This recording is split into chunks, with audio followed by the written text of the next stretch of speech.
Thank you very much. It is great to be here. What a great day. This really excites me, this day of learning, and especially this session. And let me tell you why. I think you ought to really be proud. Sometimes as we get so busy in our activities as an organization, and whether it be the state, the local, or at NEA, we just kind of lose perspective of some of the things we are doing right now and have done, and how those together enable us to go places we've never been before. Let me just tick off a few of these. You know, some of you may remember back when, right after No Child Left Behind, we established what we called the criteria for great public schools. And too often things like that go on the shelf and they go, well, yeah, that was cool, we got the criteria. But we did not stop there. We then spent 3 years looking into deep research to find what are the indicators that would show that a school was meeting those criteria. And that has been developing over this time, and we now have it. It's an incredible piece of work, and our organization did that. Last year, at the RA, we passed the Joint Policy on Teacher Evaluation and Accountability. And the group that put that together, what a job they did.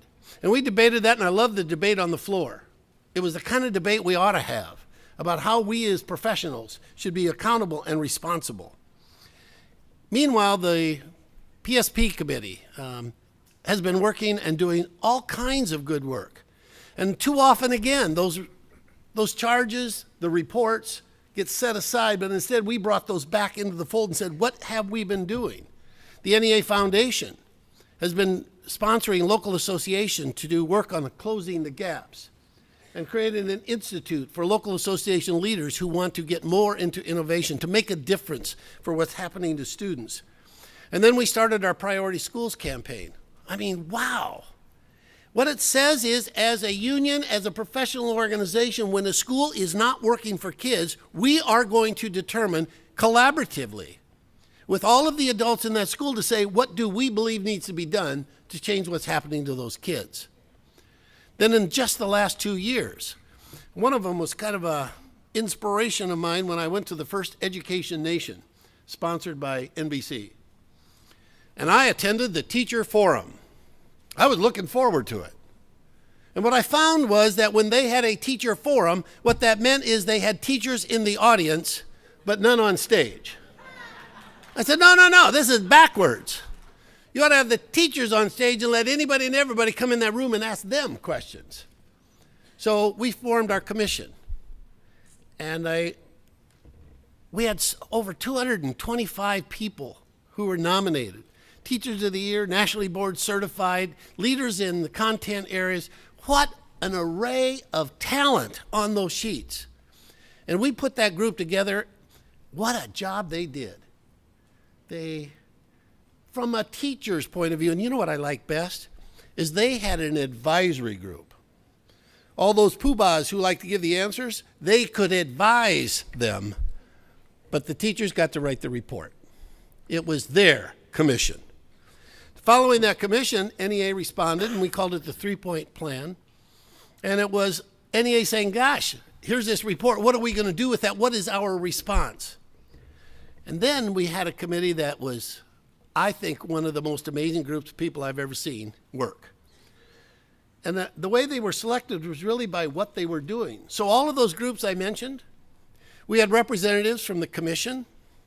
We had representatives, local presidents who were working to close the gaps, local presidents who were working in the institute. We had the chair of the PSP committee. It was about 37 people, and their job was really, as I defined it, connect the dots. Take all of this good work that we're doing and say, what does that mean, and how do we move it all collectively forward? We called it the Joint Committee on Leading the Profession. And they came up with 5 areas that we ought to focus on quality: the professionals, the profession, schools, the union itself, as well as public policy. That in all of those areas, we have to think about quality. What does it mean, and how would we define quality in each of those areas? Just recently, we had the 2nd International Summit on the Teaching Profession. That idea came from NEA to Secretary Duncan, and they ran with it. It was exciting. We had ministers of education and presidents of labor unions from 25 countries, 2 years in a row. And one of the commitments that all of us there made, the U.S. group, is that we would come up with a common statement or vision for transforming the teaching profession. And so when we had Secretary Duncan and the Department of Education called their second labor management conference, we presented that. And it was really cool because the opening session, they had the big stage and they had a chair for all of us. But on there was also a table. And as they introduced each one of us, the Secretary Duncan, Chief State School Officers, National School Boards Association, NEA, AFT, federal mediators, Great City Schools, as they introduced each one of us individually, we came up and signed the document. A collective agreement through collaboration about what it means to transform the teaching profession. And at this RA, there will be a new business item about leading the profession. See, it isn't on an automatic definition. It's going to take us working together to say, what does it really mean for us? And when I say profession, I mean all of the professions. It's not just teachers. It's every single adult who works there. I mean, we have ESP that have so many requirements and licensure. And when we poll them, they say, we want more training. And you know what else? What happens when you poll our education support professionals and you ask them, what's the most important thing in your job? Helping students. Helping students. So we're very much student-centered, and now we need to move that forward. And so for this discussion today, I'm really excited because I get to ask questions. I don't have to sit there and answer them. I mean, think about this. I was thinking about the toughest interviews I've had in the last 6 months, like on Fox News, and I thought, what were the questions I really hated? Which one of these guys am I going to ask that? I'm looking forward to this. And what a panel we have. Starting on my far left, of course, Rita Haker is the president of the Texas State Teachers Association. Please welcome Rita Haker. Sitting next to her is a gentleman, Dr. Bill Hite. He is the superintendent of Prince George's County Public Schools. Hooray. We are honored to have him here. Good morning. I've been in the schools in Prince George's County along with Secretary Duncan. And it makes you proud when the superintendent and the local president get up and they talk about what they're doing together to change the lives of students. It's very exciting. Sitting next to him is Dean Vogel, who is president of the California Teachers Association. Thank you, Dean, for being here. And from Massachusetts, the president of MTA, Paul Toner. Let's see, to get this going, I gotta decide who I'm gonna pick on first. Well, since I just talked about the Joint Committee, Dean. Well, I'll pick on Dean first. As you guys defined in your work as a committee, those 5 areas of quality. Sitting there as a leader in this organization for a lot of years and now president of a state affiliate, share with us kind of the vision you developed for yourself about how do you take the work of that committee and make it real for you as a state leader and your local leaders? How do you make that work come alive? What a great question. You know, everybody in the room understands that if you're gonna change the way we work with kids, it starts in a classroom and it starts in a school building. And so much of the time we spend all this effort trying to figure out how to get the policymakers to say the right stuff so things will move down the chain and eventually get to us. And when it gets to us, we say, what the heck is this and who did it and why? But if we start in the school building with the practitioner and we focus our attention on the things that we know that work and we build there, we really have an opportunity to do something that's going to change the way it works. And that was really the key thing for me, was that we had a whole group of professionals, practitioners that I just totally respect, focused on this issue, that if you turn the pedagogical decisions over to the people that do the work in the classrooms, we actually have a chance to get things done. But if that's the only place you work, you're going to be spinning in circles because we've got policymakers that are still directing not only educational policy but also funding. So you've got to have some leverage with the policymakers. We also know that we can't do anything unless we put a qualified teacher in front of kids. So you got to be doing something to put yourself in the middle of induction to make sure that you're getting the right people coming into the profession. And when you get them there, even if you're working at the school site level, you have got to give them the opportunity to get the kind of professional learning opportunities that they need, not the kind of staff development that some administrator in a back room in the district office says is the right thing to do. And if you put all of that stuff together, you're still leaving out, we need to put our teachers and our kids, our educators and our students in a clean and safe environment. And you can't get any closer to the need for the union and the leverage that the union has than talking about that, providing the clean and safe environment and the funding necessary. And you put all of those things together, and I think, by the way, I've just kind of gone through the 5 steps. What it does is it empowers us as local teachers to actually gain control of our profession. And that's exciting for me. Well, that's great. I appreciate that response. You know, I can tell he's a little bit excited about that. Can you? You notice that? Bill, it's really good to have you here. And in your role as a superintendent, you've got a school board who says, we expect things to happen here. Mm-hmm. And so it's not everyone in your position who says, part of my success will be working with the people who work in the schools and the classrooms. Give us some examples of things that you've been able to accomplish from your perspective that you accomplished through the collaboration between labor and management that you may not have been able to do without it. Sure, thank you, and good morning, everyone. I think the question is so important because, and before I get to my response, I want to get to the reason for my response. And as I think about this, when I entered teaching many years ago, I became a better teacher, not because of a policymaker or an administrator or a board of ed or federal policy for that matter. I became a better teacher because of other teachers. And those were the individuals who helped me develop. I became a better administrator because of teachers.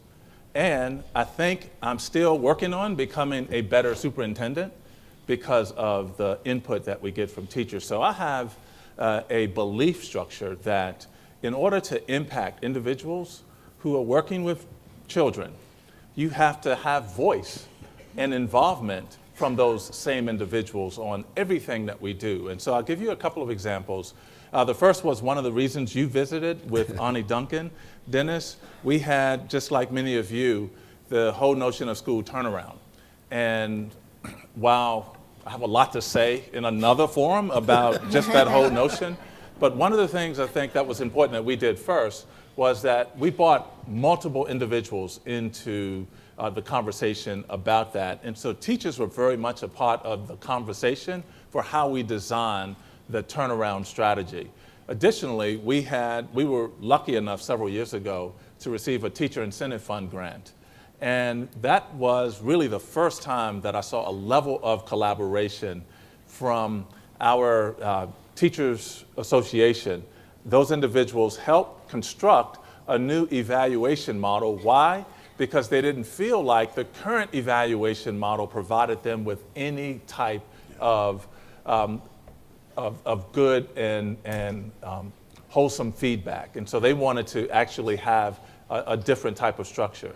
And then the final example is that and I can't take credit for this, this was the idea, and if you guys know, my PGCEA president is Ken Haynes, and Ken is an individual who is right out of the classroom. He's a very good teacher, and he wanted to show, in collaboration, we sponsored this film about teachers and their struggles, and we sponsored it in a room just like this after one of our school days.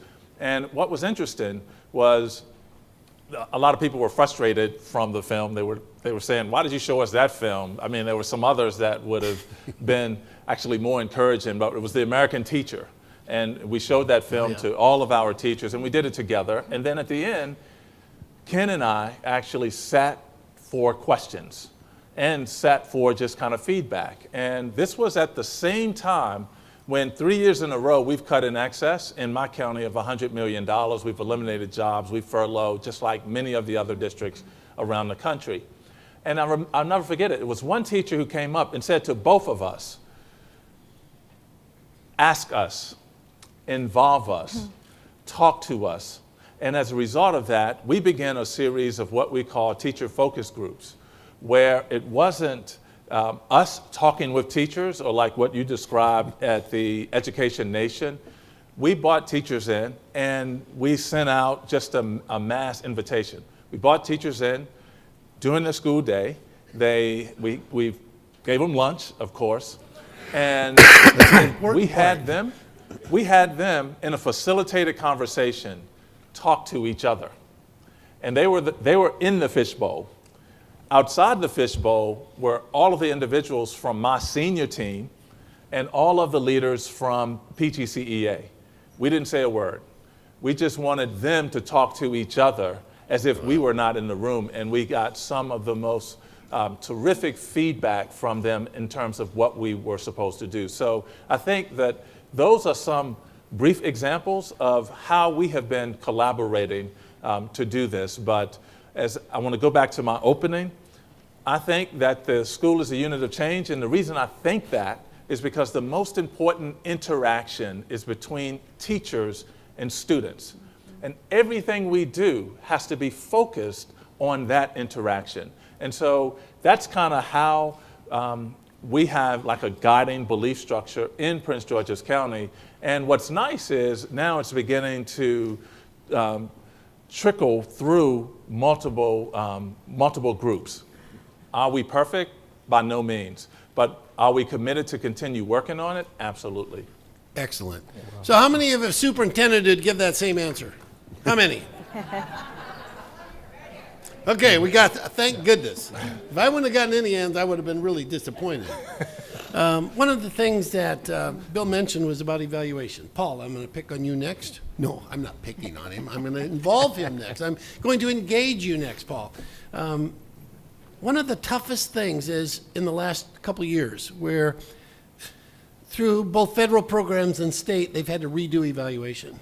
And that's not an easy thing. You don't go into an hour meeting and then figure it out.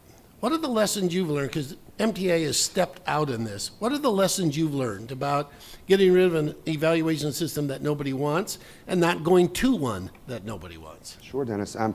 Well, it actually goes back to our union strategic action plan, where after several years of discussion internally with our members and our staff, we said that going forward we have three goals. One is to educate, engage, organize, and mobilize our members around issues they care about, so these focus groups and some of these other things, and really learn what they care about, because sometimes they care about things that maybe we as union leaders might not realize they care about, and we need to engage them more on that.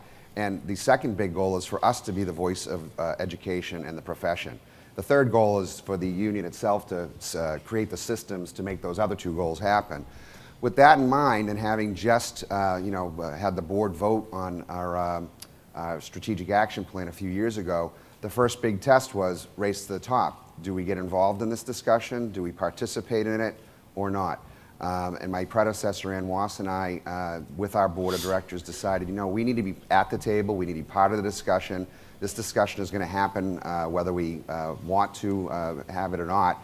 And we really need to be the ones that are driving force behind it. And as a result, we believe Massachusetts put forward a very thoughtful race to the top application that avoided some pitfalls that we've heard happen in other states. Once we got beyond that and we were a successful race to the top applicant, as we all know, one of the major pieces of that was coming up with new evaluation systems and making sure that student outcomes, student growth are involved in the evaluation system somehow. We were put on a task force with about 40 stakeholders. Lots of classroom teachers were actually on our task force. The Board of Ed, the Superintendent's Association, school committees, some business groups, and some community foundations. It was a very broad task force. And I'm happy to say that there was nobody really in the room that was saying, make it all about standardized test scores. Our state standardized test score had to be part of the overall comprehensive evaluation, but nobody was trying to make it 50% of a teacher's evaluation or anything like that. There were some, but not many. The truth is when you have 40 people in the room, you have a lot of good conversations, and they get kind of circular. So after the third or fourth meeting, Dr. Kathy Skinner, who is our head of professional practice in Massachusetts, and I, who were on the committee, we left that last meeting and said, you know what, a lot of good ideas floating around in there, but we better put our best thinking down on a piece of paper and move with it, or else, unfortunately, we were afraid that the department, not because they're evil people, that they were going to get frustrated and just go off and write this thing by themselves. So Kathy Skinner and I worked with our board of directors, and after several meetings and going around and seeking advice from people like Linda Darling-Hammond and Susan Moore Johnson, and getting critical feedback from folks like that, from our board and from members and staff, we ended up in December, a year and a half ago, putting forward very publicly our own evaluation framework that went out through the Boston Globe. We had press conferences about it and everything. Some people were a little surprised by it because we just came right out, and I don't know where they were, because during the whole Race to the Top discussion, it was very clear that student outcomes had to be part of an overall evaluation system. But right up front, we said, yes, student outcomes are going to be part of it, but it's going to be multiple measures. These are the types of things that should be considered. All of it's going to be locally collective bargaining. But of course, the headlines were, union agrees to test scores, which got some was pushback. helpful, wasn't That it? was helpful. That wasn't helpful to the conversation. But it did lead to conversations. And I got a little bit of pushback from some, but I actually got a lot of feedback from people saying, I've never been prouder of my union for being out there, coming forward. There were a lot of people, there were a lot of folks like phys ed teachers, caseload workers, like special ed workers, saying, well, this all sounds interesting, but I'm not quite sure how it will work for me. So that was the discussion that then continued. As a result, the department ended up a year ago this June basically adopting a framework that included probably 90–95% of what the MTA framework was. It stayed away from setting any percentages and things like that. It's a very much a 360 evaluation system with traditional observations by supervisors. It calls for peer evaluation and review for more teacher involvement in the evaluation process. It does call for student feedback, similar to what Professor Ron Ferguson at Harvard Grad School of Ed is working on, not rateyourteacher.com, but actual meaningful feedback that will help you understand where your students are at and what they need to be helpful. Ultimately, we'll have some parent feedback, which I think is helpful. And the student test data is actually the last thing that gets looked at, and it only gets looked at after you've already been rated either exemplary, proficient, needs improvement, or unsatisfactory based on all the other things. And then you look at test data and other measures of student learning outcomes to see how well they match up. It's sort of a validator, an indicator of the evaluation process. And then it's meant to help you develop a professional improvement plan around that. And depending on where you fall into that rating system, you may have a 2-year cycle of evaluation, but new teachers in their first 3 years will have regular evaluations and feedback the first year. And then teachers who have what we call professional teacher status in Massachusetts, who are having some difficulty, will have a more directed plan and support. But it calls on folks to actually sit down, have conversations about what's going on in their classroom, what's best for the teacher and the students moving forward, and then how do we support them in that. It's very much not an I gotcha system. It's about how can we have continuous improvement. And it really goes to, I don't believe I coined the phrase, but I know I use it a lot. It's very much about us being the architects of reform as opposed to being the objects of reform. And that's the approach that I've taken with the evaluation, and I've been trying to take with everything that's been coming our way. Excellent. For Rita, there's no such thing allowed in the That's state right. of Texas at bargaining. That's correct. But I also know, Rita, that you don't need a law to organize, because I know who you are. Yes. Talk a little about your philosophy of organizing and how you use these professional issues, leading the profession, as part of that tool or mechanism to really organize people around the association. All right. Well, as many of you know, I became president of TSTA almost 4 years ago. And the first thing that I did is have many conversations with many of our leaders across the state about what was going on in their classrooms every day. And what I learned is that powerful conversation that one-on-one conversation that we have with our members is probably the most critical conversation we have as leaders of an organization as large as ours. Now, we all know in our classrooms we face many challenges every day, and as I spoke to my leaders, my local presidents, and my committee chairs, I taught them that the main thing they needed to do was go into their schools and have these conversations with their rank and file members about what are the issues they're facing in the classroom every day. And what we found is through having those powerful conversations, we were able to be a better organization and organize our members better. We grew and we recruited many members. But as all of you know, recruiting them is not enough. We must engage them in their organization. And right now is the most critical time we have in our profession to engage our members in professional issues that face them in the classroom every day. We have almost 80,000 students entering our Texas schools every year that are brand new students. And we have a profession that is growing in our state, where many teachers come to Texas. When they engage them in their classrooms about critical issues around teaching and learning, we find more involvement in our state association. Those are the issues that matter the most to, I think, our members, is what they're doing in their classrooms, how we support them as new teachers, how we give them the kinds of programs they need for their students. And our local presidents have really embraced this concept. They have started organizing their members, not around just bread and butter issues, pay, salary, benefits, but what we can do as professionals in the classroom to support our students every day. I also think that it also has been very helpful with us working with our school boards and our administrators, because they see us as partners and they understand that we are not always going to agree on every issue that comes before ourselves, but that we can work together as a team. Our budgets all have been cut across this country. I don't think there's one state that has not been adversely affected by funding. But what I do believe is that with having a curriculum that's student-centered and that teachers and parents are very important in the conversation to begin with, not just with input, but also with a buy-in into the programs that we have in our schools. And we have many poor children in all our campuses across this country. We have many ethnic children, and we need to work together to make sure that those students are getting what they need. And I think that has brought great strength to us as a state, and we will continue to have those kind of professional conversations with our members and our parents and our administrators working together. So that has helped us quite a bit grow in our state. Thank you, Rita. You're welcome. Bill, what advice would you give to leaders in the audience of what they might do as a strategy to invite the superintendent and other administrators to the table if they're not there yet?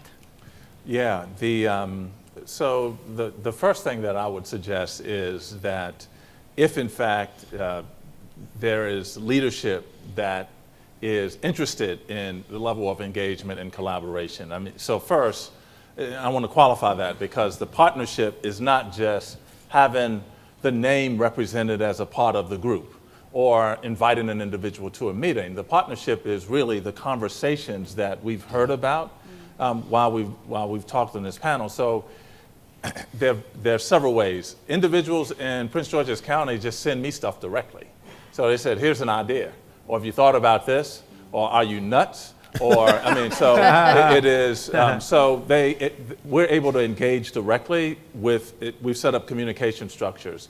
But there are also other individuals on the leadership team that are really interested, and this is regardless of where you go, who are also interested in how do we impact the lives of children.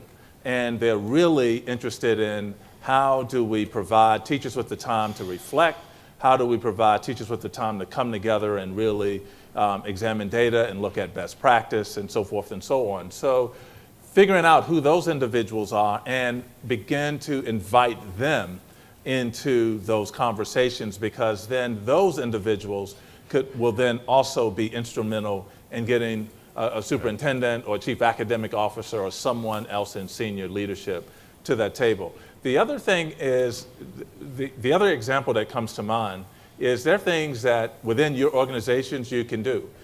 And one of the things that we've taken district-wide that really began as a part of the organization was an innovation challenge, and where individuals created a competition around innovation and around how do you meet certain groups of students, how to use technology, how do you teach math differently. But all of those are things that will then begin attracting the attention of leadership. Excellent, excellent.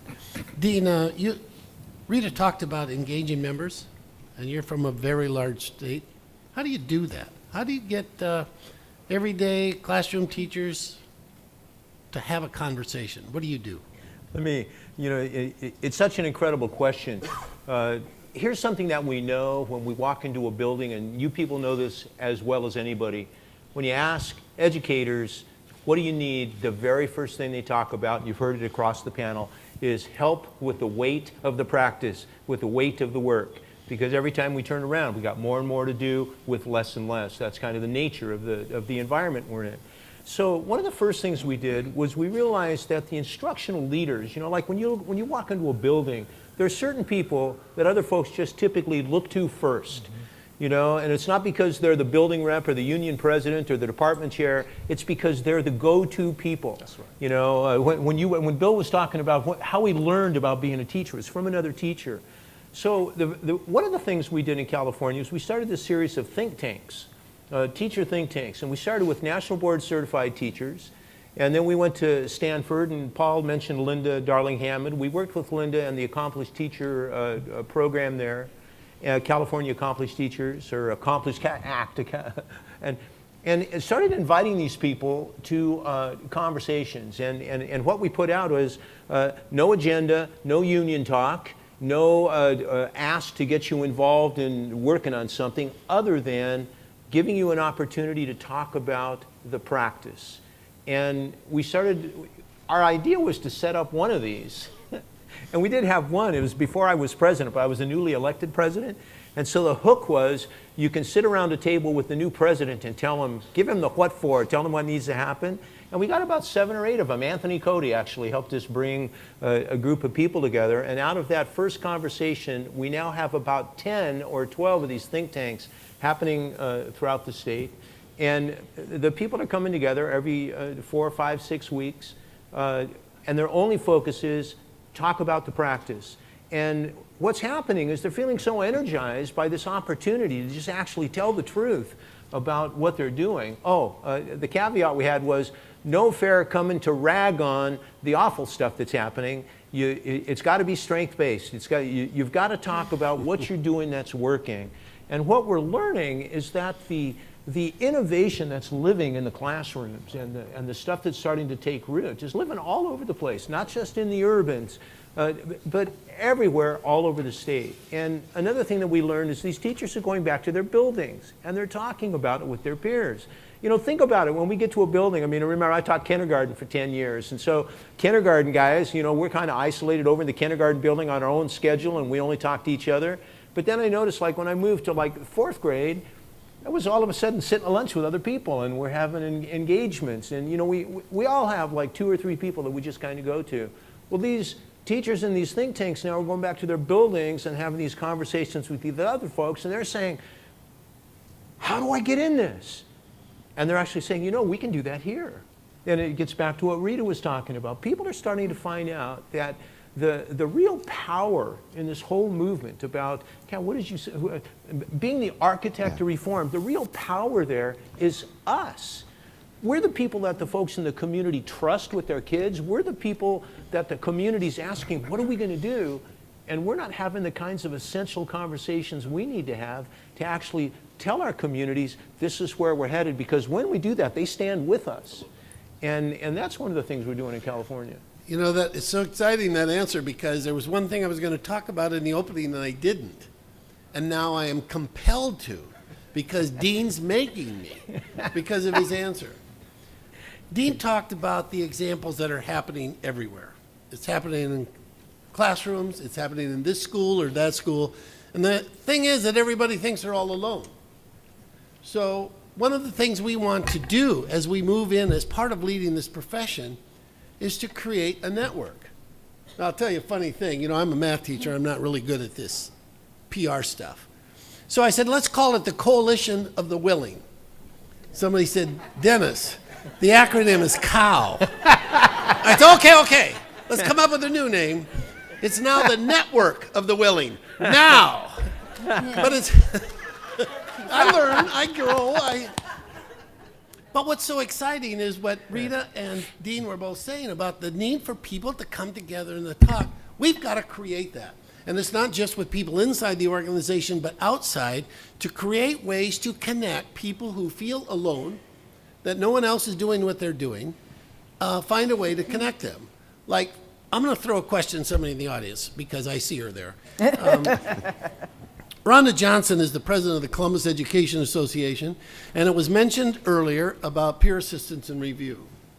We're a little schizophrenic about that as an organization. Sometimes we say we like it, sometimes we say we don't. My observation is the only place it exists is where the union designed it and implemented it. I don't know of any place where management said you must use peer assistance and review. It's always leader-led. And Columbus has probably got the oldest. Is there a mic? Oh, good. Does that work? So here's Rhonda Johnson. Rhonda, talk a little about the power of peer assistance and review, especially in the concept of leading the profession. Well, peer assistance and review is a culture in Columbus City Schools with the Columbus Education Association. We've been doing this work since 1986, and we've served over 8,000 teachers. Wow. So most of the teachers in Columbus City Schools, thank you, have been through peer assistance and review. And so I always say, PAR is only controversial where you don't have it. Because it's not controversial. It's not a controversy in Columbus. And, you know, as teachers, we have to be responsible for the induction of teachers. Who's responsible for the induction of doctors? It's not administrators. They're doctors. Who's responsible for the induction of attorneys? Attorneys. And so we, as teachers, have to be responsible for our own induction of teachers. And if you survey new teachers and you talk to them about why did you leave the profession, they'll tell you because they didn't have the support. You know, Dean talked about the weight of the practice being on their shoulders. Mm-hmm. And so from day one, we have a mentor who's also an evaluator, and that's the part that's kind of controversial. We have a mentor and an evaluator who works with the teachers from day one. It is the highest, I think, the best job embedded professional development that there is. Mm-hmm. So in this program, a mentor evaluator observes the teacher's practice at least 20 times during the year. Wow. I know you can't think of any other evaluation system where a teacher is observed at least 20 times.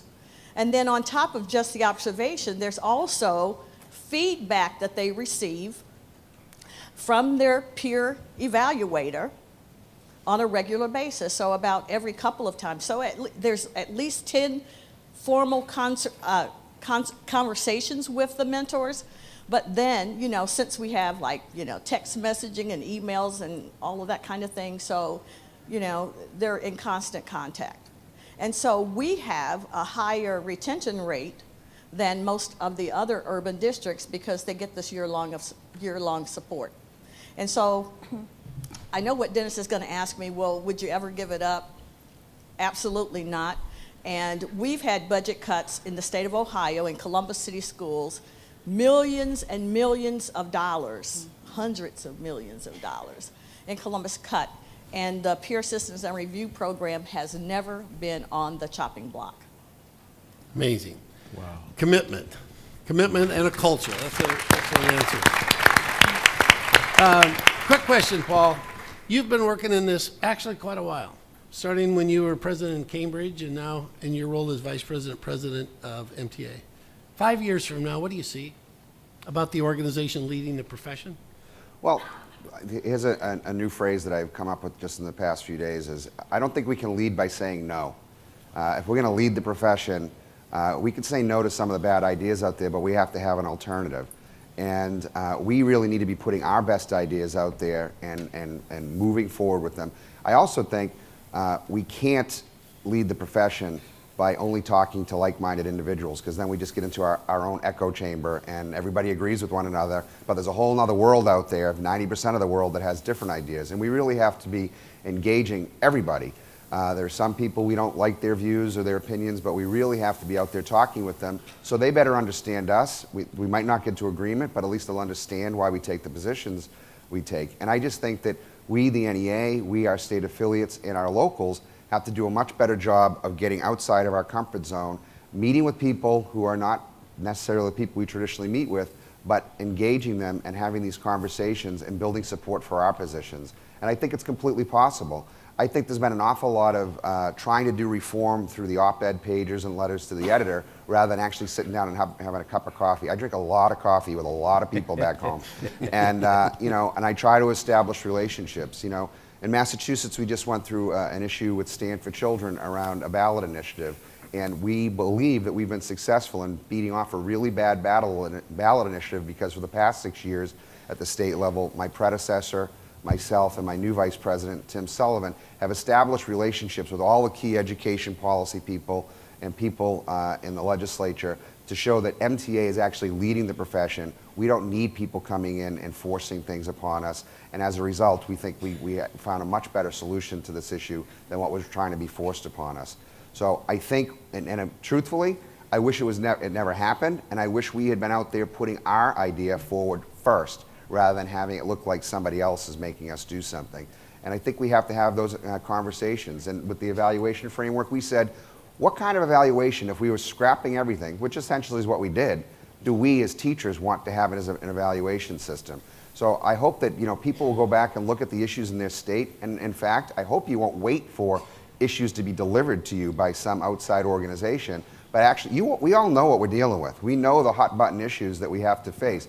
I urge you to go back to your state and start talking about these issues and formulating your own plan for addressing teacher quality through a systemic way of, you know, teacher prep, teacher recruitment, evaluation and support, and where things aren't successful, how people are, you know, moved along and out of the profession. Those are key issues that we all know we have to deal with. We also have to deal with funding and revenues across the country. And in order for us to be able to build support more for our public schools, we have to show that we're serious about professional quality and delivering excellent public schools to everybody so that we can make a better case for more revenues to support our schools. Rita. Well, Wait, no, I'm going to ask you a different question. I want you to define something for me. There's a lot of talk in NEA that we have to move in this different environment to a culture of organizing. It's a great phrase. Yes. Everybody said, yeah, let's do that. If you had to define what it means to have a culture of organizing, well, how would you define it? I would define it as having critical relationships with stakeholders and people that make a difference in public education.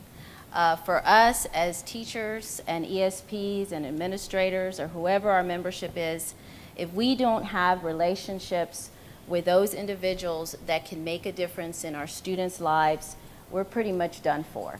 And I think that programs like Rhonda has in Ohio are possible in states like Texas, not because we have collective bargaining, because we do have the ability to have influential relationships with our administrators, with our parents, with our community, and yes, with our rank and file members.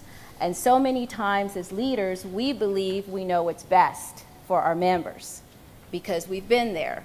But many times we don't. And the only way that we can find out about that is creating a culture of organizing. And it starts with that one-on-one conversation. And I can't impress on you how much that has helped us as a state association in Texas.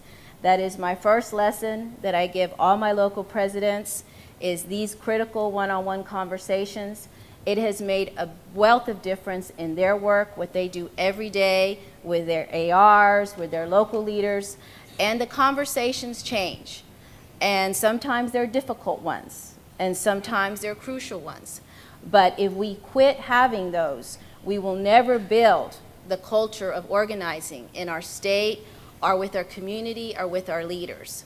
So I challenge myself to have those relationships, even those that aren't my favorite ones, because we are all working for the same people, and those are our students. And even though sometimes it's uncomfortable to have disagreements, we have to have them. Because if we don't, we'll never grow. And we have grown as a culture of organizing in Texas, and we will continue to grow because our belief is together we can do it, and we can't do it alone. And we will work on great things like she has in Ohio, because I believe that our leaders can build those kinds of relationships. Okay, you guys, I'm going to ask one last question, and I want each of you to respond to this. Now, just judging from what I've heard about the need to engage, the power in what you're doing, the power of getting and lifting the work up and off, my guess is there are people in the audience who are saying, you know, I think this is a good thing. I like what I hear. And when I leave this RA and I go home, I'm ready to do something. And the question they're asking you is, what do I do first? When I get home from this RA and listening to all of you and you inspired me and I'm ready to go, what should I do first when I get back home? I'll let any of you speak, and I won't call you in order, but you all, I would request you all respond to it. I'll go. Okay. I'll go. I'll go right back to, I'm going to sing the same tune I always sing. It starts with small steps. And you take those first small steps with the people that you trust the most. Who are they? They're the people that you work with day in and day out. They're the people you collaborate with on the school site. And there's another thing that I didn't say before. You know, when our accomplished teachers, National Board Certified folks, were coming into this meeting, they were confused because the meeting was being called by the union.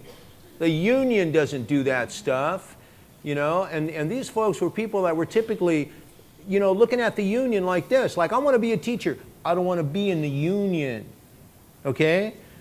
What we got to help our friends understand is the union is the vehicle for moving this.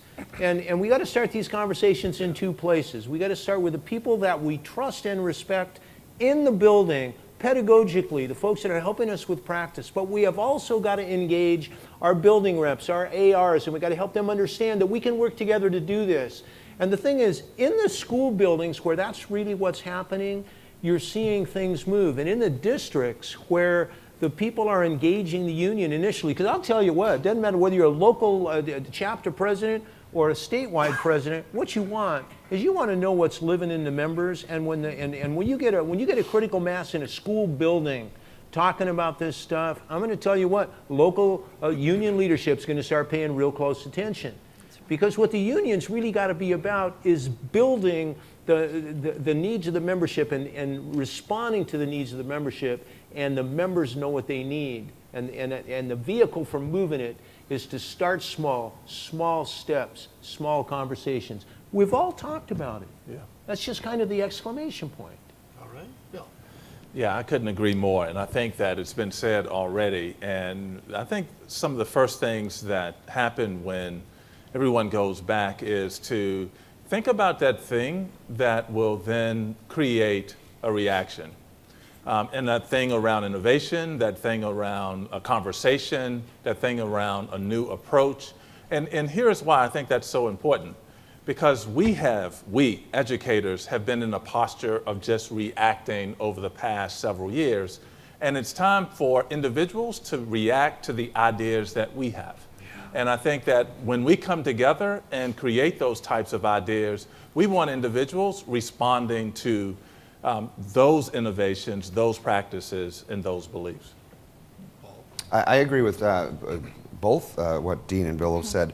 And I think that we really need to just open up the conversations. And in fact, you know, go to your trusted friends and your leaders, but go beyond that. Because I think, for instance, I was with a group of about 15 younger teachers from Massachusetts last night having drinks, and they were really telling me what they thought. And their ideas are actually very different from some of you know, the local leaders that I hear from all the time. And they have very different ideas about this, where they want their profession to be. And it's going to be their profession. It is their profession, and it's going to be their profession if we're serious about holding on to them for 20, 30 years. That they need to take charge, they need to speak up. And I think what we really need to do is provide comfortable, safe places for these conversations, because not only in the press and in the national dialogue have things gotten polarized, but even within our own union has it gotten very contentious. You know, you're for tests, you're against tests. There is nothing in between. So how do we have those intelligent conversations with all the gray in between so that we can come forward with our proactive agenda and make things happen? And that's going to be different in California and Massachusetts and in Boston and Cambridge, and there's only a small river that separates them. But we have to have those conversations at the local level, because if we don't have those conversations, other people are having them and they're going to move their agenda, and we have to have our agenda. Before Rita answers, I'm going to take a couple questions from the audience, make them short and quick so we can get short and quick answers, and we'll be out on time. But Rita, give me your shot. What should they do first when they go home? There are microphones on, one on each side. Now, I see 4, I guess. Go ahead, Rita, go ahead and answer the question. Well, I think what they should do first is identify what are those issues in their schools today that they feel need the most attention. And as was mentioned earlier, our newer teachers entering our profession, our learning profession, our ESPs, they have a set of ideas also of what solutions could be in addressing some of the challenges. The conversation needs to occur tri-generational is what I say. You know, we have actually 3 generations in our classrooms today, and I've taught this to my local presidents. Those 3 generations of teachers need to work together. There is no one right answer in leading our profession, but together as a team, we can find those right answers. And sometimes those are very difficult conversations to have, because we all have been successful in our own way in the classroom. But our own way is not going to be enough anymore. And we will have to come together and have these hard conversations with each other first, so that we can walk in unity to address things at a larger global way, right? And so I challenge you all to go back and have those kinds of conversations, not just those that are very familiar to us in how we view the teaching profession, but those conversations with others that we might not even be aware of yet that are entering our classrooms today. And I think we'll be so much stronger for that. Thank you.